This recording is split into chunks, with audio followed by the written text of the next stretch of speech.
გამარჯობათ მეგობრებო, მე ვარ ნიკა გეიმერი და დღეს მე გადავიღებ ვიდეოს. როგორ უნდა წავშალოთ YouTube-დან ვიდეო რა, მოკლედ. ჩვეულებრივად YouTube-ში შევალთ, უბრალოდ ატვირთის გვერდზე რომ ფოტო გაქვთ, იმას დავაწვევით. როგორც აქ დავაწვევით ახლა. რამდენიმე ხანი ვაჩერებ, თორემ მე ვიდეოში ცუდად ჩანს და რამდენიმე ხანი მოვიცდი. სადაც ეს არა მოვარდება ვიდეოში. ლოგო. ხო, კარგი. აქ Creator Studio-ს ვაწვევით რა. მე ახლა დაწოლი მაქვს და აღარ დავაწვევი.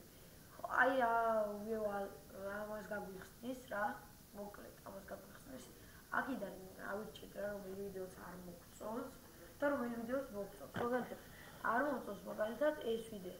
დავაწვევით აი ამას, ტიჩკა არის edit-ის გვერდზე და იქ ჩამონათვალი ჩაწერია delete. დავაწვევით delete-ს. აქ წაშლა. შეიძლება ახლა ვიდეოში ცუდად გამოჩნდეს, მაგრამ არა უშავს. თუ მოგეწონათ ჩემი არხი, ჩანელი ნიკა გეიმერი 520, თუ ჩემი ჩანელი ავა 100 subscribe-ზე, მე გასწავლით როგორ უნდა გავაკეთოთ counter-ში config-ი და კიდევ საქმეა სერვერი უფასოდ. ნახვამდის მეგობრებო, თუ მოგეწონათ ჩემი არხი, დამი ლაიქი, დამი subscribe. ნახვამდის. ოდიში თუ თავი შეგაცხადოთ.